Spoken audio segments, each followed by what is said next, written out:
Welcome back. So we're in the complex studio for a double session, the last of the sessions in the complex studio in GIEQs 6, but it will last for 2 hours. We have quite a nice program here, and I'm quite looking forward to it. So this is something which is quite close to my heart. I think it's close to the rest of the faculty's heart about where's the limit? We can do a lot of stuff. We can do a lot of stuff that we couldn't do even a few years ago. All the options are opening up for us as interventional endoscopists. But where is the line? And where is the ethical line? Where is the patient-focused line? And where is the endoscopist line about what should be done in these patients? Because it's very clear that the patients that more and more patients are living longer, and the patients we get referred for these procedures often have multiple other medical problems. So the objectives of this session are to apply comorbidity scoring. So for example, the Charleston score, Charleston index, modified Charleston, ASA, to guide endoscopic decision making. That is cure, symptom control, staging. Differentiate thresholds for rectal versus colonic organ sparing approaches.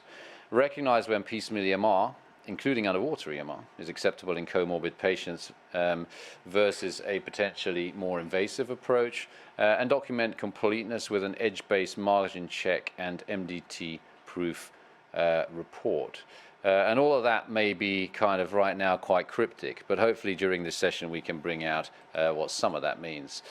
In the meantime, quiz question. So in a comorbid ASA4 patient with a large right colon, granular, large laterally spreading tumor, or LMPCP, showing good lifting and no high-risk features, which management option aligns best with this session's principles? So maybe you're going to have to wait for the principles of the session before you proceed, or maybe you could just choose the longest answer. Okay, so without much further ado, it is my pleasure to invite Leon to give his presentation on Cure at Any Cost, the comorbidity math for oncologic therapy. Thanks so much. Okay. So, hopefully I can convince everybody that that we might go into another direction, because as David said, we have much more techniques to remove deep submucosal invasive lesion or more advanced lesion, which we formerly only took biopsies and sent them to surgery. But I think that we are able to remove them much more. And these are, for example, cases which we have been treated with intermuscular dissection. So I don't have to convince anybody these are suspected deep submucosal invasive lesions. And everybody might think, well, you're really crazy. I don't know which slide is on. I think now, yeah, okay. So now we can see these are the images what we're talking about. These are indeed really deep submucosal invasive lesions, so I don't have to convince anybody. But why should we do that? And then I think this is the most important question, because we are trained by thinking, oh, there might be a high risk of lymph node metastasis, and somehow we think that relates to distant metastasis. If we talk about cancer-specific mortality in these patients, of course, we are mainly thinking of distant metastasis, because that kills patients. Of course, we have the frailty. What is the actual chance that our patient lives 5 years to get all these outcomes?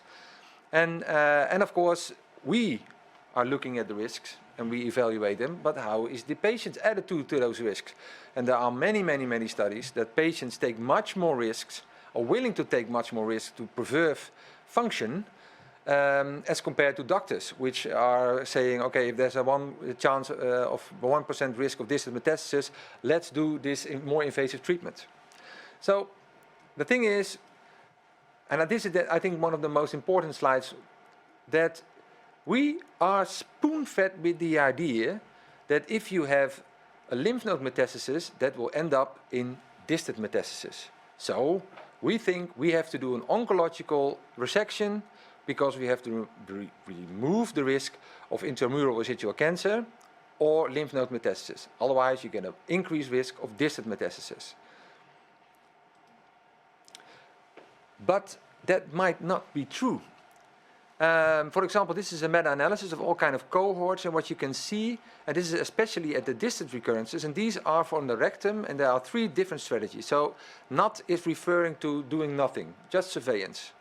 The second is CTME, and that is if you do completion TME. And if you look at CRT, that is advanced, adjuvant chemoradiotherapy. And as you can see, the risk of distant metastasis does not really change.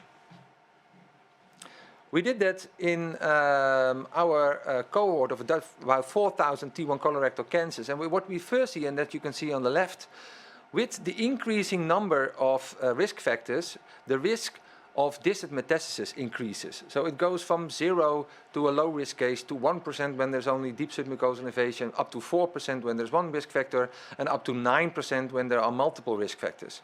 And on the left you can see the graph, and these are post-surgical cases. So the patient has an inherent risk of metastasis. And what we saw on the right is that if you plotted the predicted risk of lymph node metastasis to the risk of distant metastasis,